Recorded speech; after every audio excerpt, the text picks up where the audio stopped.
bienvenidos a mi canal. Para los que no me conocen, mi nombre es Débora. Y bueno, en esta oportunidad de lo que les quiero hablar es de las 4 plagas más recurrentes en nuestras suculentas. Es una de las cosas sobre las que la gente más me pregunta y son algunas de las condiciones que se suelen dar más en nuestro jardín, ¿no? Dependiendo mucho de la época. Pero es algo con lo que generalmente tenemos que lidiar todo el año. Así que yo les voy a mencionar las 4 que seleccioné, que son las que más podemos llegar a experimentar entre nuestras plantas, ¿no? Que son la cochinilla, los hongos, la arañuela y los nematodos. Así que yo les voy a hablar ahora un poquito de cada uno en particular y les voy a contar cómo hago yo para tratarlas cuando sufro algún ataque de ellas. Así que bueno, vamos a empezar. Bien. Está bueno que aprendamos a distinguir cuáles son las diferentes plagas, incluso en qué diferentes condiciones se dan en la planta, en qué partes la atacan y demás, para saber cómo atacarlas llegado el caso de tenerlas, ¿no? Yo acá les puse un gráfico en donde podemos distinguir las diferentes plagas que pueden estar presentes en nuestras plantas, ¿no? Acá hablamos de hongos, de arañuela, acá está la cochinilla y otros tipos de hongos que se pueden dar o pulgones, ¿no? Eh, para empezar, de lo que les quiero hablar es de la cochinilla algodonosa, que es una de las más recurrentes, ¿no? Es un insecto que suele aparecer por lo general en lo que es la axila de la hoja, o sea, lo que es por debajo. Incluso suele estar escondidito entre las hojitas secas de las plantas. Por eso yo siempre algo que les remarco es, más que nada en las suculentas, es quitar todas esas hojas secas que hay, en lo que tiene que ver con las suculentas que son en forma de roseta, porque ahí suele esconderse este bichito también. Ese algodoncito que tiene es una protección que genera, porque ellos cuando chupan largan como una melaza que es lo que incluso atrae las hormigas, porque muchas veces las hormigas suelen ser las propagan de un lado para el otro, y hasta puede provocar hongo.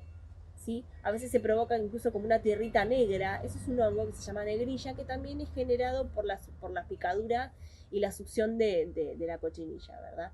Que es algo que también en conjunto puede llegar a enfermar nuestras suculentas.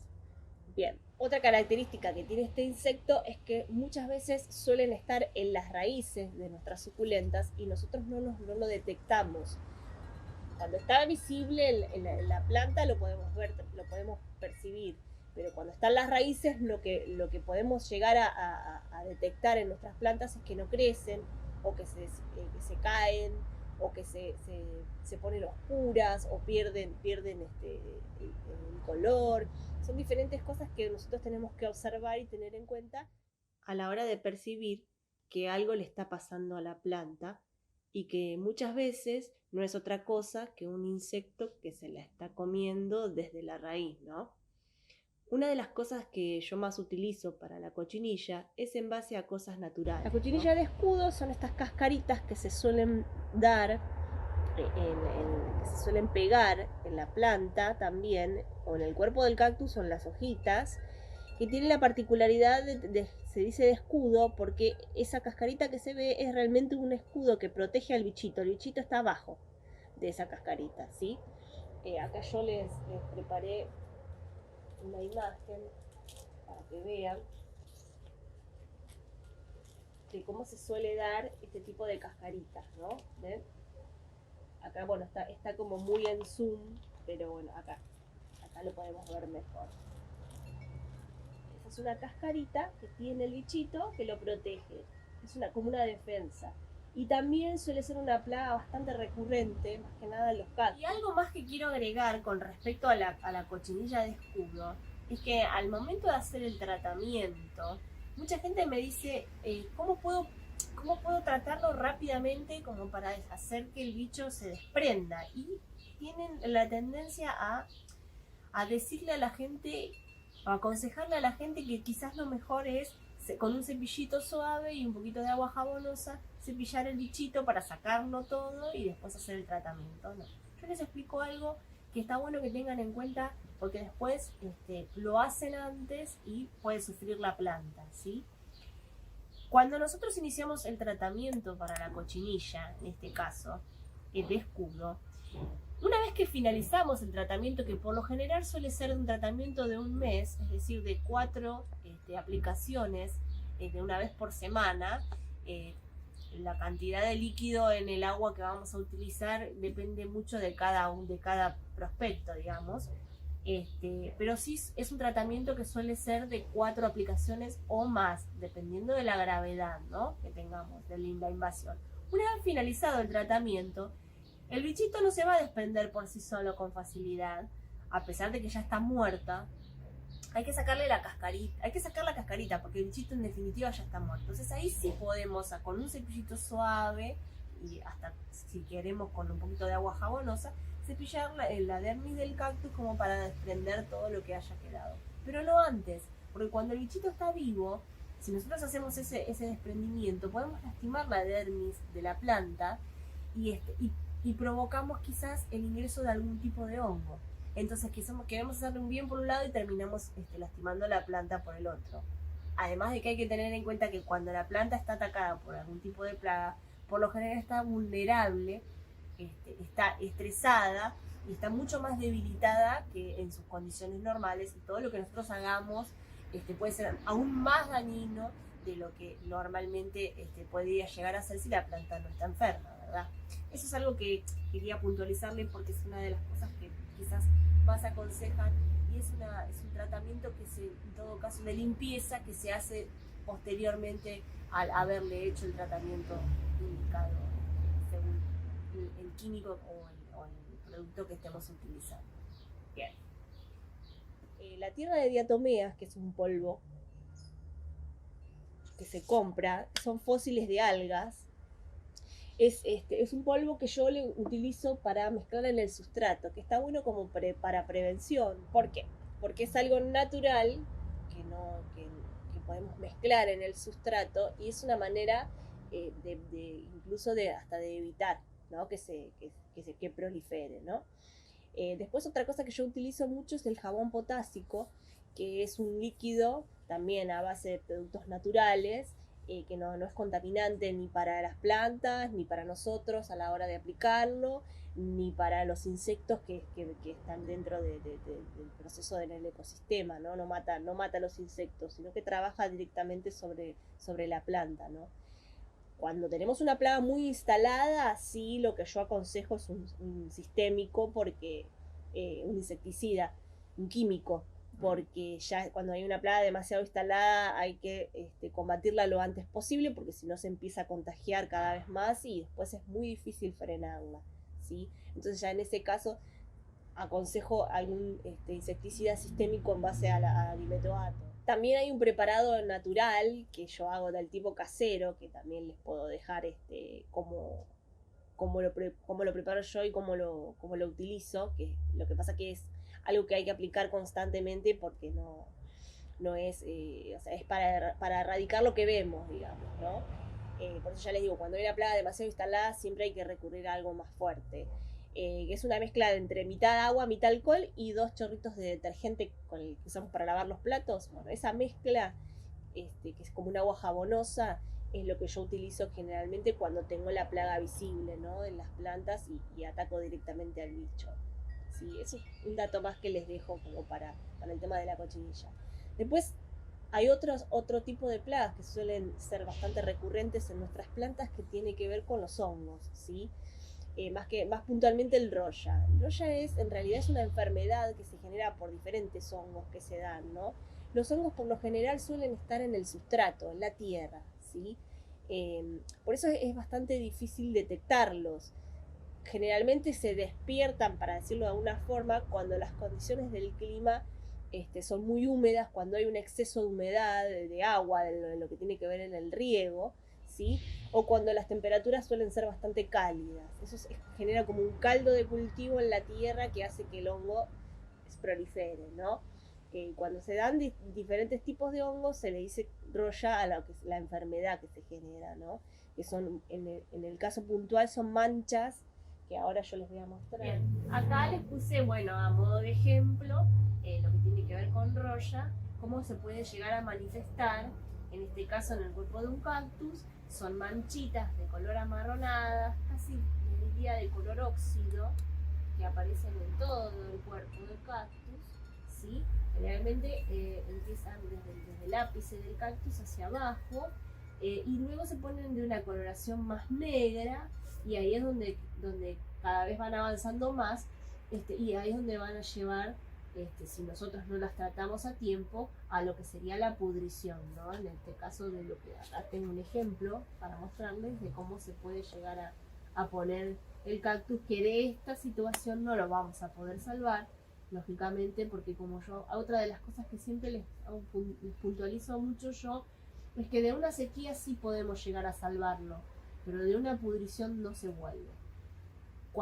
En este caso está muy avanzado, cuando tomamos el tema de la pudrición, por eso está bueno prevenir los hongos, hay que tener en cuenta que dependiendo de hasta dónde avance esa pudrición, quizás a veces podemos salvar una parte del cactus y a veces no, porque cuando ya es demasiado avanzada, la parte sana que nos queda del cactus, por más que nosotros lo cortemos y lo hagamos cicatrizar, muchas veces, si no nos aseguramos de que la mancha desaparezca en su totalidad, vuelve a ser recurrente y ya terminamos por perder toda la planta. Así que por eso lo bueno es, si cuando detectamos este tipo de manchitas, es tratar de hacer el tratamiento correcto antes de que avance, porque en realidad, antes de que avance, ¿no? Bien, los hongos, como les decía, suelen estar más activos en lo que tiene que ver con la primavera y el verano, porque necesitan de ambientes cálidos y húmedos, ¿no? Como para proliferar. Hay algo que tenemos que tener en cuenta, que cuando se producen visiblemente este tipo de enfermedades, por lo general lo que podemos hacer es paliar la situación. En realidad los hongos no los podemos erradicar, porque como ya les digo, suelen estar en el sustrato. Entonces es muy difícil erradicarlos. Sí podemos tratarlos, podemos frenarlos, pero no erradicarlos totalmente, ¿sí? Por eso está bueno prevenirlos. Una de las cosas que yo siempre aconsejo en la mezcla del sustrato es poner pedacitos de carbón vegetal. Este es el carbón que utilizamos en la parrilla, sin quemar. Es mezclarlo en el sustrato, ¿no? Molerlo un poquito más, quizás. Bueno, este está un poco más grandecito porque es una mezcla de sustrato que yo hice para plantas grandes, pero si no, podemos molerlo un poco más y hacerlo polvo incluso, no hay ningún problema. Esto está bueno como preventivo. Y si no, como algo que podemos utilizar para atacarlo, si no tenemos un fungicida en ese momento, es el azufre, ¿sí? Este azufre que yo siempre explico que utilizamos para cicatrizar y para evitar el tema de la proliferación de hongos cuando se nos dan los hongos. Por ejemplo, acá tenemos un ataque de roya que se dio en su momento, que otra cosa que les quiero dejar en claro es que una vez que atacó el roya y que nosotros pudimos frenarlo con el tratamiento que le pudimos haber hecho, fíjense cómo la planta acá se frenó la mancha no va a desaparecer, la mancha va a seguir estando, porque es como una lastimadura que se hizo sobre la piel de la planta, pero lo que nosotros tenemos que observar cuando hacemos el tratamiento es que la mancha se frene, ¿sí? Que no siga avanzando y que la planta en su nuevo crecimiento esté bien verde, como en este caso puntual. Por eso se las quise mostrar, por eso, porque acá se nota bien que tuvo un ataque bastante severo, pero que se pudo frenar a tiempo y como la planta después de eso pudo crecer, ¿verdad? Como les decía, con el tema del azufre, como preventivo, también se puede mezclar en el sustrato, o si no, espolvorearlo en la tierra y luego rociar, ¿sí? Incluso cuando vemos que aparecieron algunas manchitas de roya, que las podemos percibir, o algún otro tipo de hongo, podemos hacer este proceso como para evitar que se siga proliferando, ¿verdad? Pero como ya les digo, no hay algo que los cure, ¿sí? Todo lo que hay, tanto lo que tiene que ver con los fungicidas y demás, es como para frenar el ataque, pero en realidad no lo podemos llegar a erradicar. O sea que puede volver, a eso me refiero.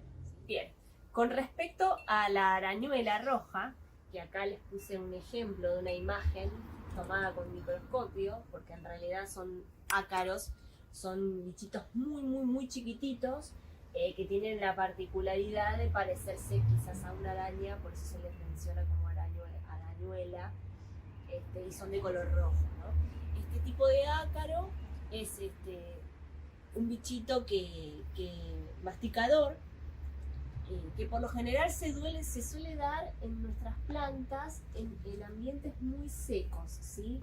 Yo les paso ahora una imagen de qué producen, ¿no?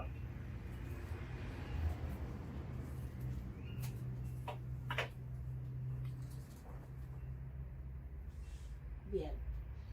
Este tipo de bichitos lo que hace es succionan la clorofila de las hojas y producen una clorosis. Por lo general, lo que nosotros observamos es un tipo de amarilleo en las hojas. ¿Ven? Este tiene un ataque de arañuela. Suele ponerse amarillo. ¿Por qué? Porque se chupa la clorofila, ¿no? Entonces va matando todo el tejido de alguna forma. Por eso, cuando ni bien la detectamos, está bueno hacer el tratamiento rápidamente, porque este sí es un bichito que suele reproducirse muy rápido y avanzar mucho más aún rápidamente, como para eliminar la planta, ¿no? Tiene la particularidad de percibirse un tipo de la araña que se genera, aparte de es otro cactus que está atacado de arañuela, que está en tratamiento, ¿no? Obviamente, que se ven como manchitas rojas. Ahí, si nosotros hacemos con una lupa, ahí seguramente están los ácaros. Esas manchitas rojas son muchos ácaros que se juntan en ese lugar y que están chupando la planta, ¿no? Este tipo de ácaros se suele dar en ambientes secos. Por eso está bueno rociar de vez en cuando nuestras plantas, para evitar que se proliferen, ¿sí? Este tipo de bichitos también se tratan con los mismos químicos o sistémicos que se utilizan para la cochinilla, ¿sí? Se puede hacer el tratamiento. Suelen darse, como les decía, en un ambiente seco, o sea, de altas temperaturas, pero seco, ¿sí? Por eso está bueno esto que les decía de rociar las plantas cada tanto para evitar que se proliferen, ¿no? Lo que produce este tipo de plaga, una vez que se hizo el tratamiento y se lo eliminó, lo que deja como marca es este tipo de cicatrices, porque esto es toda la parte en la que generó una clorosis, donde chupó toda la clorofila de la planta, entonces le deja esta cicatriz. Esta cicatriz no va a desaparecer, ¿sí? Es como una herida que le va a quedar al cactus en este caso, o a la suculenta que haya sido atacada, pero sí lo que nosotros tenemos que ver, o la manera en que nosotros tenemos de ver si realmente fue controlado, es que esta mancha no se siga expandiendo, ¿sí? Si la mancha sigue creciendo es porque el bicho sigue estando ahí, entonces tenemos que reanudar el tratamiento. En cambio, si nosotros percibimos que la mancha frenó, lo que vamos a percibir en lo inmediato es que el cactus va a empezar a crecer nuevamente y que la parte que crece va a crecer en forma normal, ¿no? En su color normal. Esa es una manera de detener la plaga. Lo que vamos a tener que lidiar es de ahí en más es con esa cicatriz en la planta, que de hecho cuando el cactus va creciendo, o la suculenta va creciéndose y desarrollándose, esa mancha va a ir quedando cada vez más abajo, entonces se va a ir viendo cada vez menos. Y quizás hasta en algún momento, si la planta crece mucho, se deje de percibir. Pero bueno, eso es un detalle que les quería comentar, porque muchas veces tanto en lo que es el hongo roya como en la arañuela, este tipo de manchas no se suelen ir. Sí se tienen que curar, que cicatrizar y tienen que frenarse, es algo que tenemos que tener en cuenta a la hora de hacer el tratamiento y controlar que esto no avance, ¿sí? Bien, y otra cosa que me falta contarles, la última plaga que por suerte yo en este caso no he tenido la oportunidad de vivir la experiencia, pero es algo que la gente sobre lo que la gente me pregunta bastante, son los famosos nematodos, ¿sí? Los nematodos son como gusanitos un ejemplo. Yo no he tenido ya les digo, no he tenido la suerte de cruzarme todavía. Este tipo de gusanitos se instalan en las raíces de la planta y se la van comiendo desde la raíz, ¿sí? No es mucho más que eso. El tema de los nematodos es que muchas veces suele venir en el sustrato que nosotros compramos y nosotros no lo podemos percibir. Solo nos damos cuenta que la planta puede llegar a tenerlos si vemos que la planta no crece, no se desarrolla, o que tiene un crecimiento que de repente estaba bien y de repente se empieza como a achicar la planta. Es porque obviamente que el gusanito va chupando todos los nutrientes desde la raíz, entonces no le permite a la planta crecer, ¿sí? Lo que es el tratamiento de nematodos, en realidad lo que más se aconseja en estos casos, porque por más tratamiento que hagamos en lo que tiene que ver con algún líquido, no, es muy difícil erradicarlos. Entonces lo que se aconseja en estos casos es quitarle todas las raíces a la planta, cortarla y volver a hacerla enraizar, ¿no? Hacerla cicatrizar y hacerla enraizar nuevamente y desechar todo esto, incluso el sustrato en el que estuvo la planta, desecharlo todo lo antes posible, porque es una plaga muy contagiosa, ¿sí? Esa es la particularidad que tiene también, por eso incluso a la hora de manipularlo, una vez que lo descubrimos hay que desinfectar bien todo, las manos, la maceta, si es que no la vamos a tirar, y desechar los instrumentos que ya hemos utilizado para hacer todo el proceso, y desechar lógicamente todas esas raíces infectadas. Este tipo de gusanos lo que hace es absorber todos los nutrientes, o sea, tomar todos los nutrientes de la planta, por eso la planta deja de crecer. Y por lo general suele reproducirse con más facilidad en lo que tiene que ver con suelos calientes, ¿no? Entonces lo que se aconseja para erradicarlos o para tratarlos es agregarle compost a la tierra, ¿sí? Para bajarle las temperaturas a la tierra, y así podemos evitar que siga proliferándose e incluso matar las larvas y los huevos de esa forma. Es una manera que se puede utilizar o tener en cuenta para trabajar sobre la tierra y probar si podemos erradicarlo. Pero igualmente lo que yo siempre aconsejo en el caso de descubrirlos, ya les digo, es desechar el tema de las raíces. Lo que pasa que cuando este tipo de gusanitos se dan en el suelo, es más difícil, no podemos sacar toda la tierra. Entonces este tipo de tratamientos que tienen que ver con erradicar las raíces se puede dar en una maceta, pero obviamente que en la tierra no. Entonces lo que podemos hacer, si lo tenemos en tierra, directamente en el suelo, es agregarle compost, como ya les decía, para bajar las temperaturas, ¿no? Porque suelen darse en los suelos con temperaturas bastante altas, la proliferación, ¿no? Así que creo que está bueno, que es como una manera de poder quizás atacarlo desde otro lugar. Así que bueno, esas son las características que más o menos yo quería remarcarles acerca de estas 4 plagas que son quizás las más escuchadas o las más recurrentes entre nuestras suculentas y sobre las que más me consulta la gente. Así que bueno, como siempre, los invito a seguir suscribiéndose a mi canal, a que cualquier duda que tengan me la dejen en los comentarios. Y bueno, y les agradezco por seguir acompañándome. Espero que les guste este video que hice y bueno, nos estamos viendo en el próximo video. Les mando un beso grande.